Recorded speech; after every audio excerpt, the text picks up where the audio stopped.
오늘 우리에게 주시는 하나님의 말씀은 데살로니가전서 4장의 말씀입니다. 할렐루야. 오늘도 하나님이 기뻐하시는 주님께 영광 돌리는 복된 주의 자녀로 살아가시는 저와 여러분이 되기를 간절히 소망합니다. 오늘 함께 읽은 데살로니가전서 4장의 말씀은 데살로니가의 서신을 마무리하면서 마지막으로 끝으로 권면하고 싶은 중요한 이야기를 담고 있습니다. 어떻게 하면 하나님을 기쁘시게 할 수 있을지에 대한 그 내용을 사도 바울이 그 방법에 대해서 서술하고 있는 것을 보게 되어집니다. 우리가 성도라고 하면 가장 기억해야 할 것은 하나님을 기쁘시게 하는 자들이다라는 것을 잊지 말아야 할 것입니다.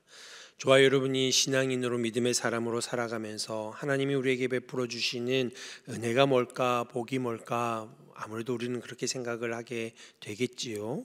그러나 그에 앞서 우리가 먼저 생각해야 되는 것은 우리는 하나님을 어떻게 기쁘시게 할 것인가, 하나님을 어떻게 영화롭게 할 것인가를 먼저 생각할 수 있는 자들이 되어야 할 줄 믿습니다. 그것은 우리의 삶의 존재 자체가, 존재의 이유가 하나님을 영화롭게 하는 것이기 때문에, 하나님을 기쁘시게 하는 것이 우리의 삶의 목적이고 삶의 이유이기 때문에 성도라고 한다면 우리는 반드시 하나님을 어떻게 기쁘게 할 것인가 라는 고민 속에서 하나님을 기쁘시게 하는 자들로 살아가야 할 줄 믿습니다.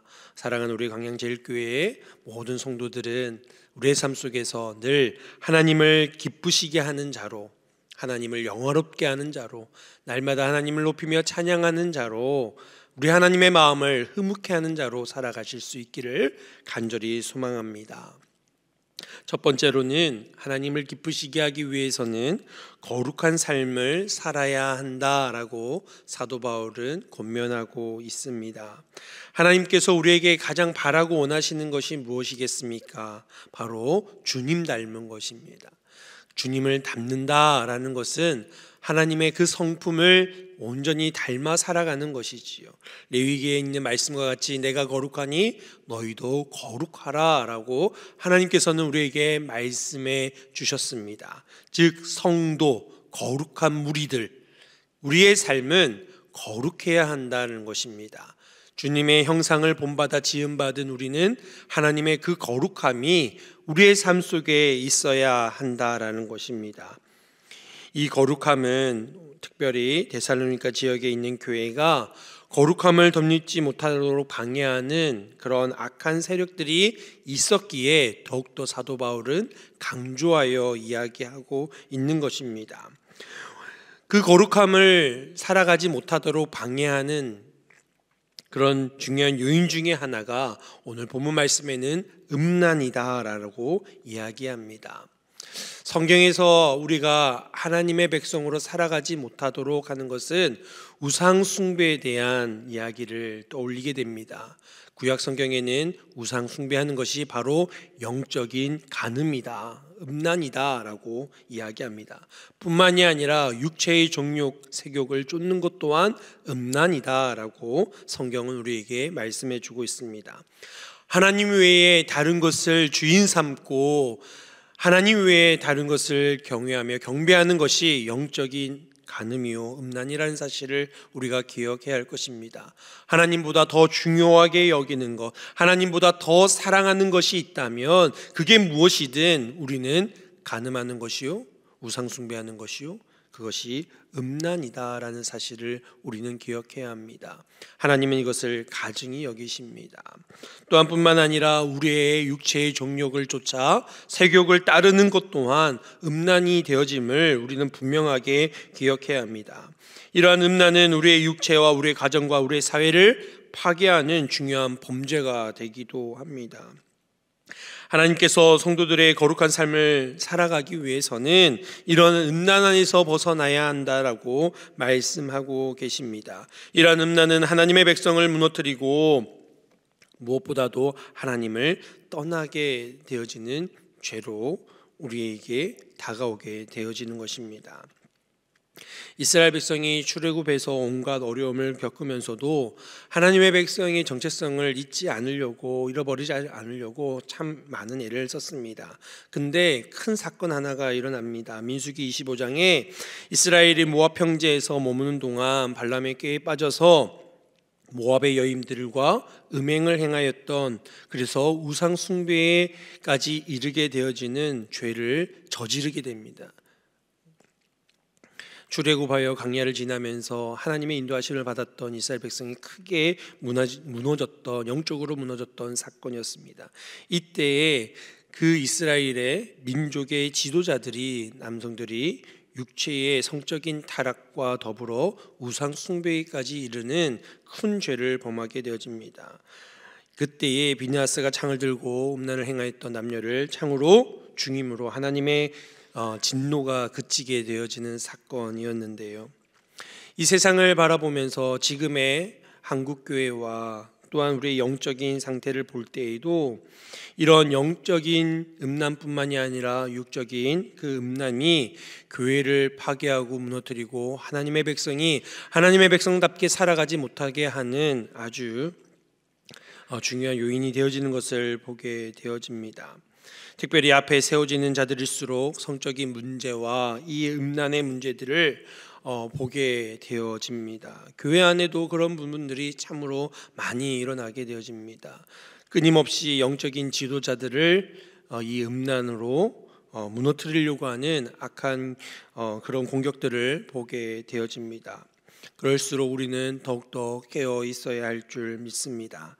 하나님의 거룩함을 놓치지 않도록 하나님 앞에서 거룩함을 덧입기 위해서 애써야 해야 함을 우리는 기억해야 합니다. 사도 바울은 이러한 그 거룩함과 존귀함을 지키기 위해서 이 음란함으로부터 보호하기 위해서 결혼에 대한 이야기를 하게 되어집니다. 자기 아내를 잘 사랑하고 대할 때에 이 음란으로부터 스스로 지킬 수 있다라고 이야기합니다.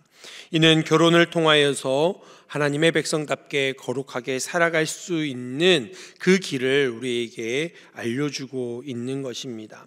사도 바울은 고린도전서 7장 9절에서 만일 절제할 수 없거든 결혼하라, 정욕이 불같이 타는 것보다 결혼하는 것이 나으니라 라고 말씀하고 있습니다.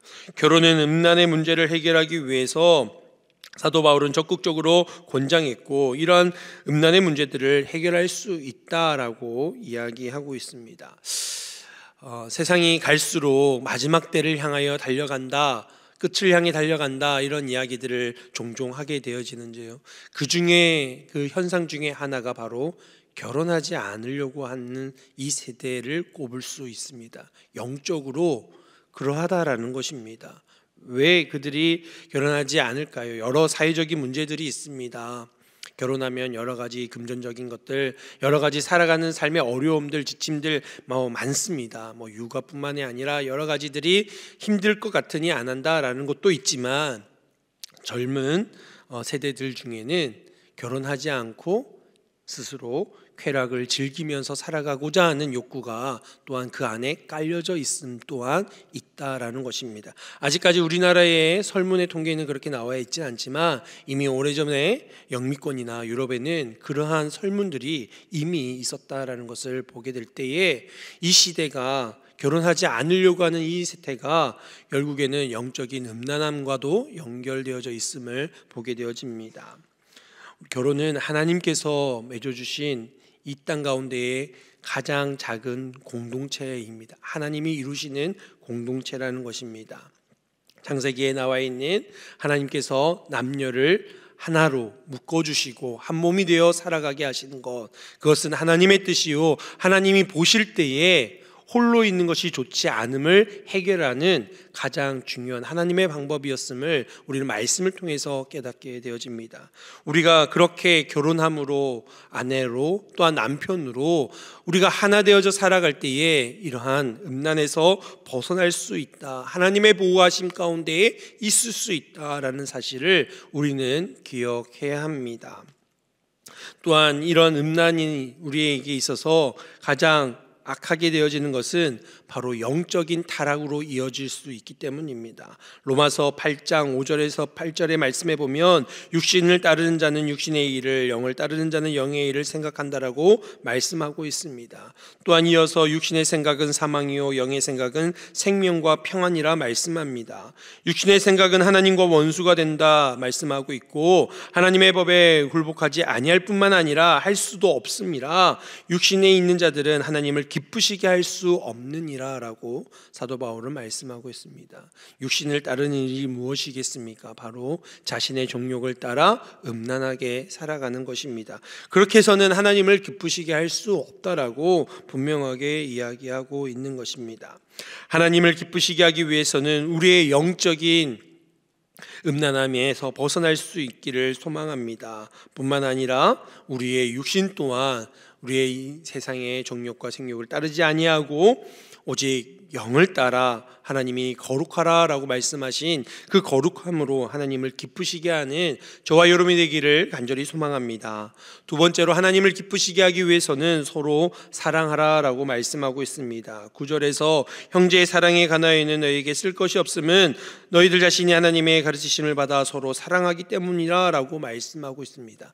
하나님은 그렇게 서로 사랑하는 것을 기뻐한다 말씀하시는 것입니다.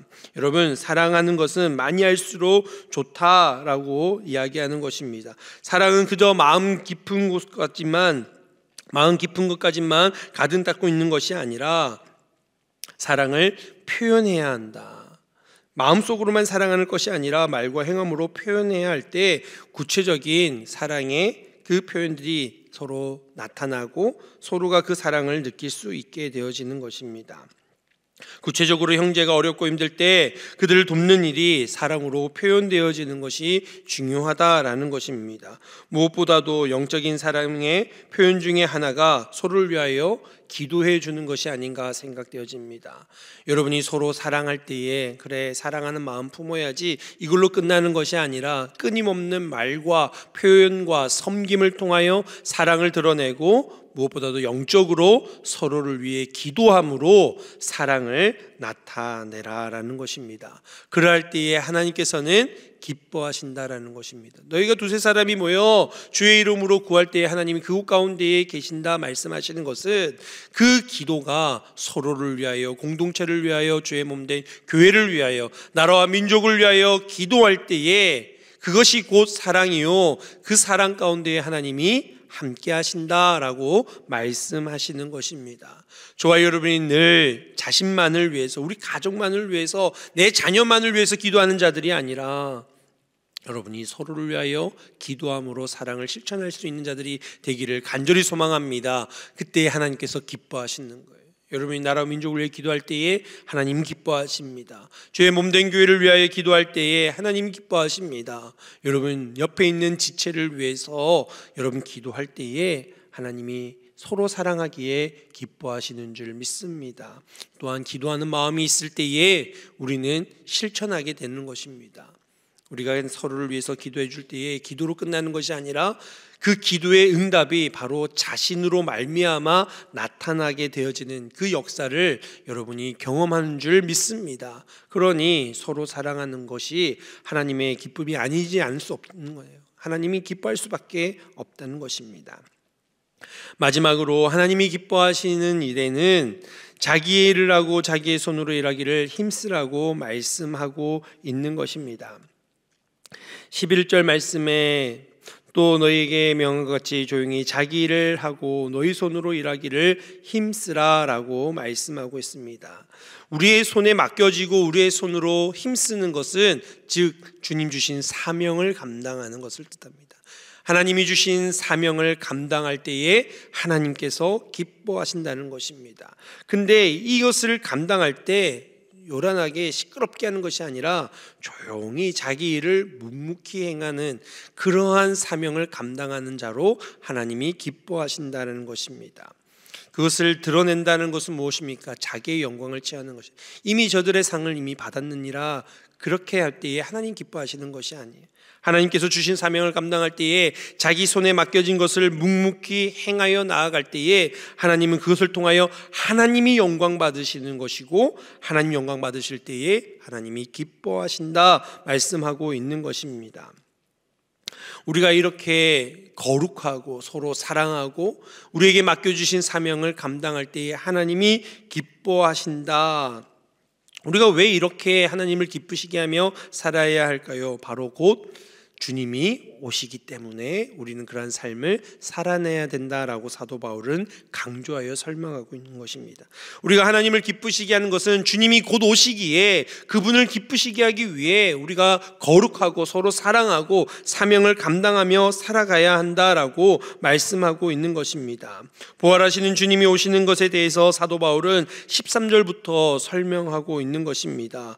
우리는 소망 없는 자가 아니라 소망이 있고 주님이 오셔서 우리의 삶이 거룩한지 평가할 것이고, 우리가 정말 제대로 서로 사랑하는지를 주님이 평가하실 것이고, 우리에게 맡겨진 사명을 잘 감당했는지 주님이 평가하시기에 우리는 그러한 삶을 살아야 한다라고 사도 바울은 강조하여 말씀하고 있는 것입니다. 16절에서는 주께서 호령과 천사장의 소리와 하나님의 나팔 소리를 치니 하늘로부터 강림하시는 때가 있음을 이야기하고 있는 것입니다. 여기서 천사들의 나팔 소리는 민수기 10장에 나오는 모세에게 하나님께서 은 나팔을 만들라 말씀하시고 그 용도를 말씀하시는 것과 그 내용이 비슷합니다. 이스라엘 백성이 광야를 지나면서 나팔 소리에 따라 모이고 행진하고 흩어졌던 것을 보게 되어집니다. 즉 하나님의 나팔 소리가 울린다는 것은 하나님이 그들과 함께 계심을 뜻했던 것입니다. 하나님의 말씀, 하나님의 음성으로 그 나팔 소리를 그들이 여겼다라는 것입니다. 그들이 움직일 때마다 늘 주님이 동행하시는 역사가 일어났다라는 것을 뜻하게 되어지는 것입니다. 마태복음 24장에도 주님 다시 오실 때에는 구름 타고 이 땅 가운데 오실 때에 나팔 소리와 함께 천사들을 보내셔서 택한 백성을 하늘에서 이 끝에서 저 끝으로 다 모으신다라고 말씀하고 있습니다. 그러므로 우리는 주님 다시 만날 날을 소망하며 하나님을 기쁘시게 하며 살아가는 것뿐만이 아니라 우리의 삶 속에서 하나님의 동행하심 가운데에 살아가는 자들이 되어야 하기 때문에 늘 하나님의 음성에 귀를 기울이며 그 하나님의 음성에 따라 움직이는 자로 살아가야 하기 때문에 오늘 사도 바울이 강조했던 거룩한 삶, 서로 사랑하는 삶, 사명을 감당하는 삶을 살아야 한다라고 말씀해 주는 것입니다. 사랑하는 우리 강양제일교회 온 성도들 또한 주님 다시 오실 날을 꿈꾸며 그분 앞에서 하나님이 기뻐하시는 자로 거룩하고 서로 사랑하고 끊임없이 사명을 감당하여 주의 음성을 들으며 주님과 동행하는 삶으로 주님께 영광 돌리실 수 있는 저와 여러분의 삶이 되기를 간절히 소망합니다. 그리하여 주님 재림하셨을 때에 주님 앞에서 주님 베풀어 주실 귀한 상급을 온전히 누릴 수 있는 복된 삶을 온전히 꿈꾸며 살아가는 저와 여러분이 되시기를 간절히 소망합니다. 이 시간 말씀을 생각하며 함께 기도하기를 원합니다. 하나님, 우리가 하나님을 기쁘시게 하는 삶을 살게 하여 주옵소서. 하나님의 그 거룩하심을 닮아 살아가게 하시고 서로 사랑하는 예수님을 닮아 살아가게 하시며 주어진 사명 헌신하여 주님 다시 오시는 그날을 기다리는 삶으로 살아가게 하여 주옵소서. 우리가 이 나라와 이 민족과 주의 몸된 교회를 위하여 기도해야 할 줄 믿습니다. 하나님, 이 민족 가운데 주의 뜻을 이루어 주시옵소서. 하나님의 그 선하신 역사가 이 땅 가운데에 일어나게 하여 주시옵소서. 우리가 나아가야 할 길을, 올바른 길을 주님 찾게 하여 주시옵소서. 이 나라의 민족을 위하여 기도해 주시고 또한 계속해서 진행되어지는 교회 사역을 위해서 기도해 주시기 바랍니다. 주님께서 맡겨주신 귀한 사명 잘 감당하게 하옵소서. 남은 겨울 캠프 내일 있습니다. 광년부 캠프가 내일 있고 또한 기도하는 엄마들 전도팀 사역 구역 대신방 그리고 문화계실이 개강하여 이제 진행되어지는 가운데 있습니다. 아버지 학교 또한 모일 때에 주님 큰 영광 받으시고 놀라운 역사가 우리 교회 가운데에 이루어지게 하여 주시옵소서. 함께 기도하며 나아가겠습니다.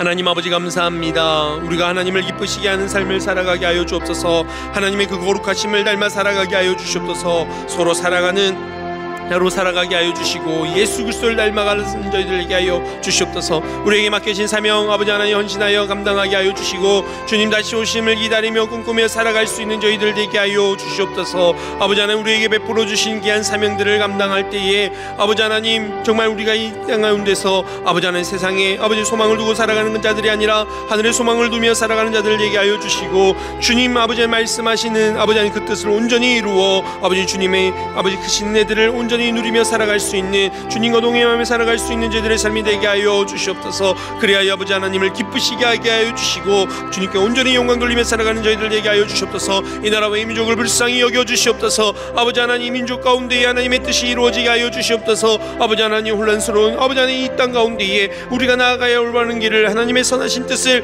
알게 하여 주시고 깨닫게 하여 주시고 그 길을 찾아 나갈 수 있는 이 민족 되게 하여 주시옵소서. 아버지 하나님 지금의 아버지 하나님 이 혼란스러운 가운데에서 아버지 믿음의 사람들이 기도하게 하여 주시고 부르짖게 하여 주시고 아버지 하나님 주님을 온전히 아버지 묵상함으로 주의 뜻이 온전히 이루어짐을 온전히 소망하며 아버지 하나님 이 민족을 위하여 기도하게 하여 주시옵소서. 아버지 하나님 주의 몸된 교회를 든든하게 세워가게 하여 주시고 아버지 하나님 귀한 사역들 사명들을 허락하여 주시니 감사합니다. 아버지 하나님 계속해서 진행되어지는 모든 사역들 위해 주님 기름 부시고 역사하여 주셔서 아버지 하나님 놀라운 뜻이 일어나게 하여 주시옵소서. 내일 있을 아버지 광야무 겨울 캠프 마지막 캠프 가운데에도 함께 하여 주시고 아버지 많은 아이들이 참여하여 은혜 받는 시간 되게 하여 주시옵소서. 기도하는 엄마들 전도팀 사역과 구역 계신방 사역들 아버지 문화교실 개강들 아버지 하나님 또한 아버지 학교 아버지 여러가지 사역들 위해 주님께서 함께 하여 주시고 이들을 통하여 하나님 영광 받아주시며 주의 뜻이 온전히 이루어지는 귀한 역사들이 있게 하여 주시옵소서. 주의 뜻을 온전히 이루어가는 교회 되게 하여 주시옵소서.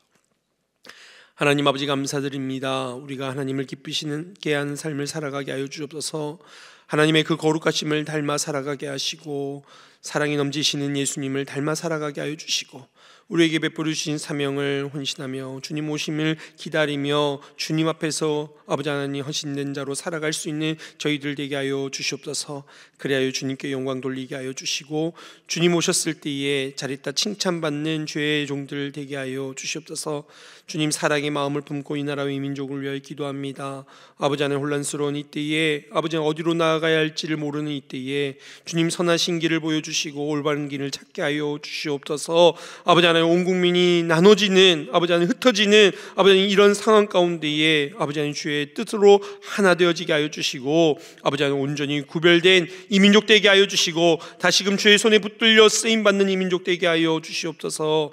계속되어지는 아버지 사역들을 위해 주님 교회 사역들을 위해 함께하여 주시옵소서. 내일 또한 남아있는 마지막 겨울 캠프 가운데도 함께하여 주시고 기도하는 엄마들 전도팀 사역과 구역대 신방 사역 문화교실 개강과 아버지 학교 모든 사역들 위해 주님 기름 부으시고 역사하여 주셔서 하나님 바라고 원하시는 영광의 그 열매를 주님께 올려드릴 수 있는 귀한 사역들 되게 하여 주시옵소서. 하나님을 기쁘시게 하는 우리 교회 되게 하여 주시옵소서. 주님 이 시간도 주의 말씀 붙들며 기도하며 간구하는 모든 기도에 응답하여 주시고 우리의 삶 가운데에 늘 주님과 동행하는 귀한 삶 되게 하여 주시옵소서. 감사드리며 예수님의 이름으로 기도드리옵나이다. 아멘.